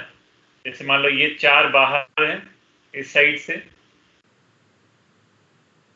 ये 4 बाहर दिख रहे हैं अनपेयर्ड बेसिस, सपोज ये ऊपर वाले हैं, और ये 4 जो बाहर दिख रहे हैं ये नीचे वाले हैं, इधर वाले। तो ऐसे करके बस प्लाज्मिड ओपन हुआ है। इसमें किसी को कोई प्रॉब्लम है कि प्लाज्मिड को ओपन हम नहीं कर पाए? तो मैंने उसका डायग्राम भी साथ में ड्रॉ कर दिया है कि वो कैसे ओपन हुआ है। It is having one side for eco R1, only one, not more than one. So do you have any problem in it? How I have opened this plasmid? Or you understood? Sir, one. Zishan. Zishan, इसको open कर देते हैं। चलिए, तो आपको क्या लगता है, जैसे G आया, G इधर से, और इस वाले स्टैंड पे जब आप आएंगे तो आपके पास ये C, T, T, A ऐसे, और नीचे वाले स्टैंड में आपके पास क्या है, C, T, A, और ये ऐसे करके इधर आया तो G। क्या ऐसे ओपन हो जाएगा किसान? क्योंकि वो बॉन्ड टूटेगा या G और A के बीच में, तो ये ऐसे ओपन हो जाएगा। ध्यान से देखो, आराम से।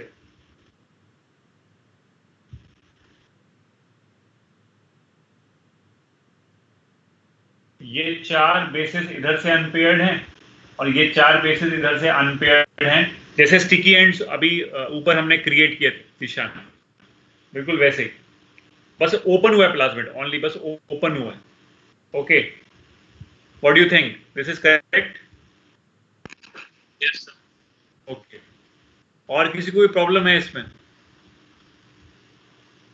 सबको आगे समझ में कि कैसे ओपन हुआ है बस। और ओपन होके मान लीजिए, अगर मैं मान लेता हूं कि ये 5' एंड है, तो यहां पे क्या लगा होगा, फॉस्फेट, और यहां पे क्या होगा, हाइड्रोक्सिल। आई थिंक ये तो क्लियर होता होगा। जो 5' एंड होगा उस पे फॉस्फेट और 3' एंड पे हाइड्रोक्सिल मान लेंगे। तो वही किया है, फॉस्फेट मान लिया है और इसी के कॉरस्पॉन्डिंग जो स्ट्रेच है उस पे हाइड्रोक्सिल मान लिया और एक जगह फॉस्फेट मान लिया। कोई प्रॉब्लम इसमें? Any doubts?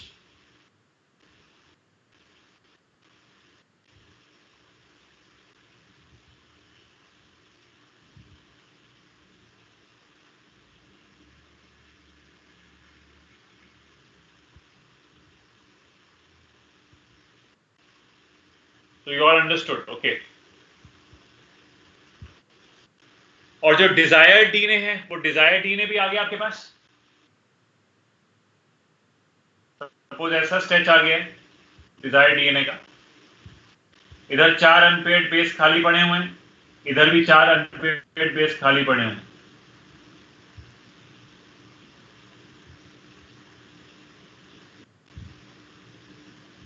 और एक एंड जो है, सपोज उसको हमने हाइड्रोक्सिल मान लिया है,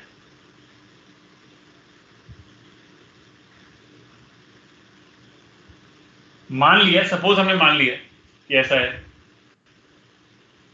बताइए, कोई डाउट? ये आपका डिजायर डीएनए जो आप चाहते हैं कि इस प्लाज्मिड में फिट हो जाए, और डीएनए लाइगेज लगाते अब ये फिट हो जाएगा। और मैंने दोनों जगह सेम रिस्ट्रिक्शन एंजाइम क्यों यूज किया, इको R1 ही क्यों यूज किया? मैं एक जगह इको R1 यूज कर लेता, दूसरी जगह हिंडी 2 यूज कर लेता। क्या मैं ऐसा कर सकता था? क्या मैं प्लाज्मिड और वेक्टर को अलग अलग एंजाइम से ट्रीट कर लूं? Can I do this?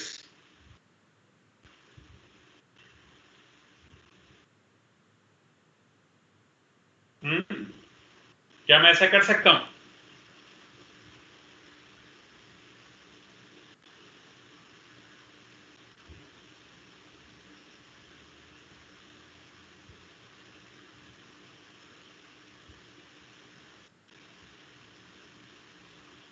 अंकुरपाल, can I do this?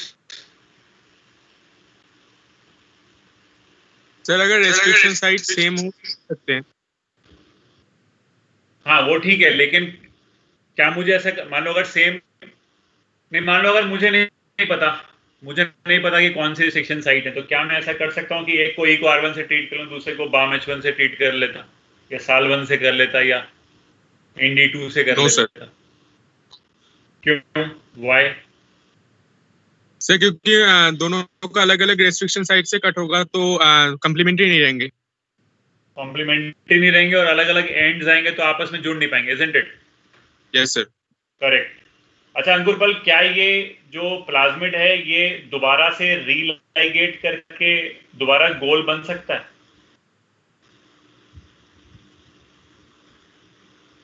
क्योंकि जस्ट ओपन हुआ था तो एंड्स तो कॉम्प्लीमेंट्री थे, तो क्या दोबारा वापस जुड़ सकता है? Yes sir. जुड़ सकता है, तो इसको रीलाइगेशन बोलते हैं। ओके। और क्या ऐसा हो सकता है, क्योंकि देखो इधर वाला एंड भी E को R1 ने क्रिएट किया है, इधर वाला एंड भी E को R1 ने ही क्रिएट किया है, डिजायर डीएनए की बात कर रहा हूं। In the desire DNA both, जो दोनों साइड पे जो एंड्स पड़े हुए हैं, ये एंड्स E को R1 ने ही क्रिएट किए हैं, है ना? तो क्या ये घूम के जुड़ सकते हैं वापस? कहीं ये घूम जाए और सर्कुलर बन जाए, क्योंकि एंड्स तो दोनों E को R1 के क्रिएटेड है। क्या ऐसा हो सकता है?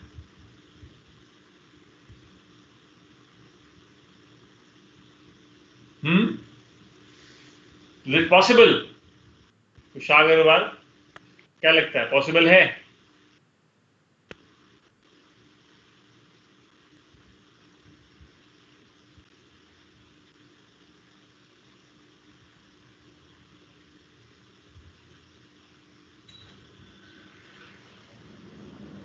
मतलब रीलाइगेशन की पॉसिबिलिटी एक जगह प्लाज्मिड में तो सर खैर समझ में आ गई कि पॉसिबिलिटी है कि ये दोबारा जुड़ सकता है अगर आप इसे ओपन करते हो। तो अगर हम यहां पे डीएनए लाइगेज लगा देते हैं तो ये आपस में जुड़ जाएंगे, बताइए?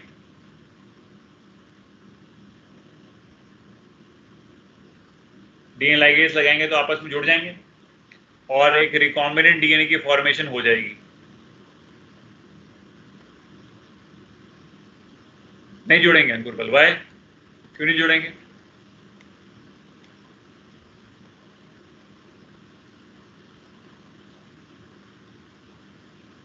सर दोनों में बेस सेम नहीं होना चाहिए? हाँ, दोनों को E को R1 से ही तो ट्रीट किया है, तो दोनों के एंड्स पे सेम बेसिस ही तो आएंगे, बिकॉज दोनों को ट्रीटमेंट E को R1 से ही दिया गया। तभी तो आपसे पूछ रहा था कि दोनों को, प्लाज्मिड को और डिजायर डीएनए को, दोनों को सेम रिस्ट्रिक्शन एंजाइम से ट्रीट किया गया। तो एंड्स जो हैं वो दोनों जगह सेम नहीं आने चाहिए, बिकॉज रिस्ट्रिक्शन साइट और रिस्ट्रिक्शन एंजाइम सेम था।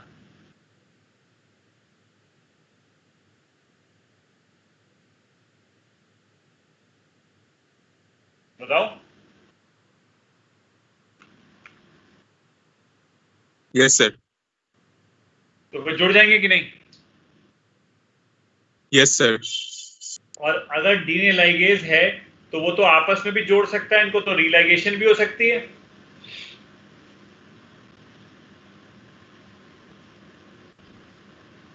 हो सकती है कि नहीं? Yes sir. इसका मतलब डीएनए लाइगेज को थोड़ी पता है कि मुझे रिकॉम्बिनेंट डीएनए बनाना है, उसको तो बस ये देखना है कि 5' फॉस्फेट कहां पे और 3' हाइड्रोक्सिल कहां पे, उसने तो वहां पे काम कर देना। अब चाहे वो रीलाइगेशन हो जाए और चाहे वो रिकॉम्बिनेंट डीएनए बन जाए, हिट एंड ट्रायल है इसका मतलब। ये तो मतलब रीलाइगेशंस भी होंगी, कुछ रिकॉम्बिनेंट डीएनए भी बनेंगे और कुछ नहीं बनेंगे। I mean it would be a mixture or not. Yes sir. तो इस पॉसिबिलिटी को कम कर सकते हैं, we can reduce the possibility of religation. वो कैसे करें? हम एक काम करते हैं, हम इसकी रीलाइगेशन को कम कर सकते हैं। We can reduce the religation of plasmid. How? मैंने आपको भी एक एंजाइम पढ़ाया था ना, एल्कलाइन फॉस्फेटेज, याद है?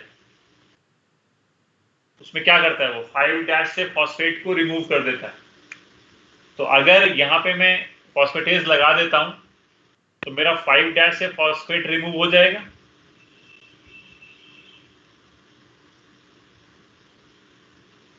और उसकी जगह क्या बचेगा, hydroxyl, OH OH OH OH।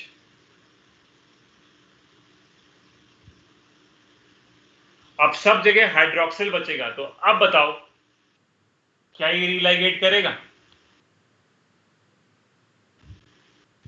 क्योंकि 5' से, हाँ नहीं करेगा, बिकॉज 5' से फॉस्फेट रिमूव हो चुका है।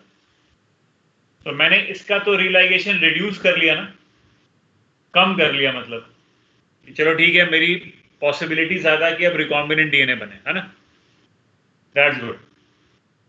अच्छा, यहां भी अगर एल्कालाइन फॉस्फेटेज लगा दूं तो क्या होगा? यहां भी लगा दूं एल्कालाइन फॉस्फेटेज, बताओ।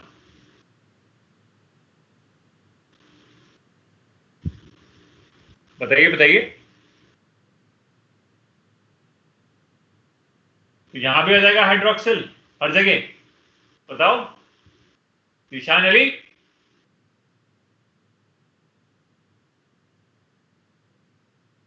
बताओ ऐसा हो जाएगा फिर जैसा लिखा है मैंने?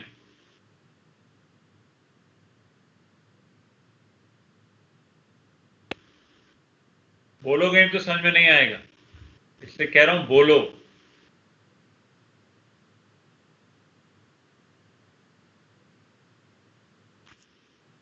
अब बताओ आपस में जुड़ पाएंगे? No sir.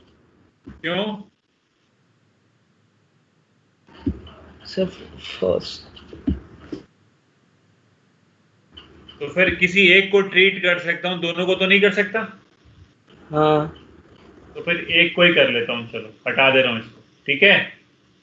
पूछ रहा था, एक का रिलाइगेशन कम कर सकता हूं, बाकी दोनों का रिलाइगेशन कम नहीं कर सकता। एक का रिलाइगेशन रिड्यूस कर सकता हूं, दूसरे का रिलाइगेशन रिड्यूस नहीं कर पाऊंगा। उसका तो होगा ही हो जाएगा, होगा, और उसको रोक नहीं सकता मैं, क्योंकि दोनों को करूंगा तो फिर वो आपस में नहीं जुड़ेंगे, सब जगह हाइड्रोक्सिल हो जाएगा।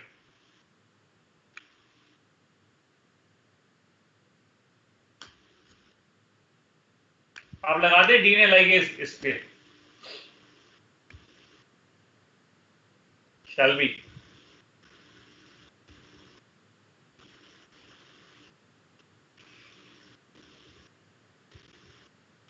Now we can put DNA ligase on.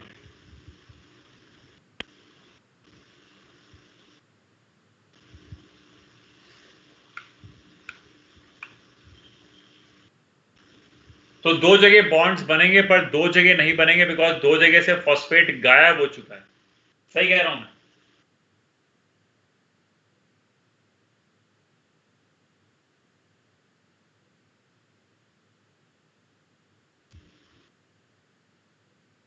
बोल नहीं रहे हो यार आज तुम लोग, समझ में नहीं आ रहा? Yes sir. Okay sir, complete एक कंटिन्यूअस प्लाज्मिड नहीं बनेगा फिर? अरे हाँ ठीक है, पर रिकॉम्बिनेंट डीएनए बनेगा क्या?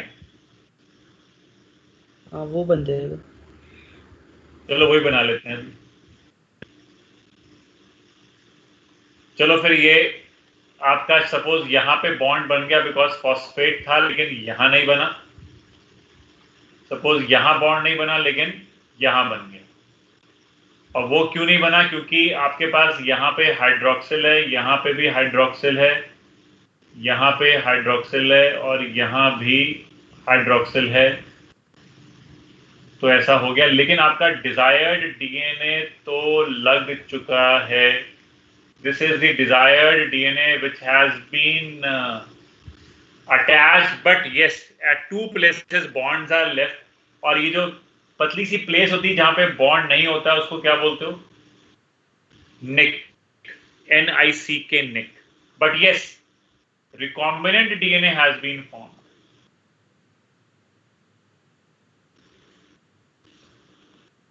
अब इस निक्स को कैसे ट्रीट होगा, ये निक कैसे ट्रीट होगा? क्या कोई ऐसा एंजाइम है जो फॉस्फेट को ऐड करता हो 5' एंड पे?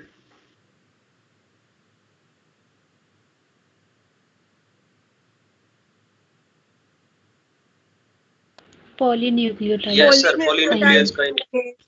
Polynuclease. Okay.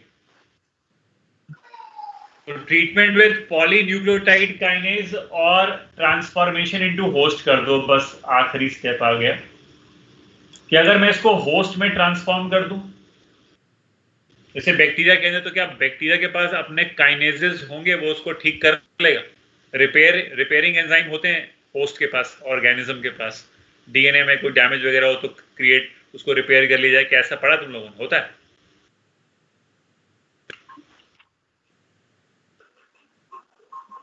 होता है कि नहीं? यस सर, होता है।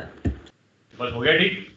अब होस्ट में डाल दो, दिस इज दी होस्ट, और होस्ट में ट्रांसफॉर्मेशन हो जाएगा जब, तो ये पहुंच गया हमारा DNA into the host, recombinant DNA, और ये निक्स अपने आप ठीक हो जाएंगे by the host enzymes. Nicks treated bye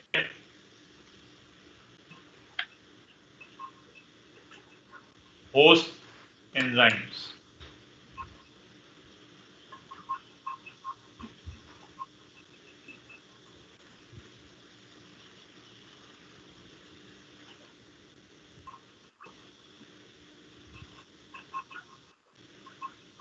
Understood everyone? कोई डाउट है?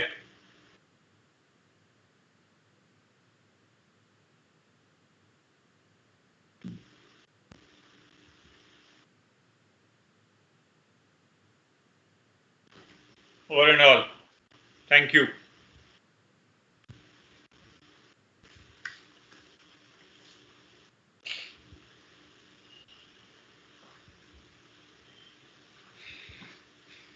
एनसीईआरटी में ऐसा कुछ नहीं दिया, एनसीईआरटी में सब ये लिखा हुआ है कि भाई ये आपका ऐसे ओपन और डीएनए लाइगेज ने उसको ज्वाइन कर दिया, बस। उन्होंने रीलाइगेशन की कोई बात नहीं करी है, बट मैंने आपसे कहा कि अगर प्लाज्मिड ओपन करता है तो it can religate, this could be a problem. तो रीलाइगेशन को we can reduce by alkaline phosphatase, that's it. लेकिन हम किसी एक को ही बचा सकते हैं, either plasmid either desired DNA, क्योंकि दोनों पे अगर एल्कलाइन फॉस्फेटेज लगा देंगे तो सब जगह हाइड्रोक्सिल आ जाएगा, फिर वो आपस में जुड़ नहीं पाएंगे। तो we have to leave one, और एक जगह रिलाइगेशन होगा, फिर उसको हम नहीं बचा सकते। 100% एफिशिएंसी हमको कभी भी नहीं मिल सकती। No gas is ideal gas, you study real gases. No system is 100% efficient. Okay, so it is just like some religation will be always there, and you will get some recombinant DNA as products. That's it. कोई doubt है तो पूछो। Class is over. Thank you all. Take care. Bye bye. Sir formation of rDNA का first part दिखा देना।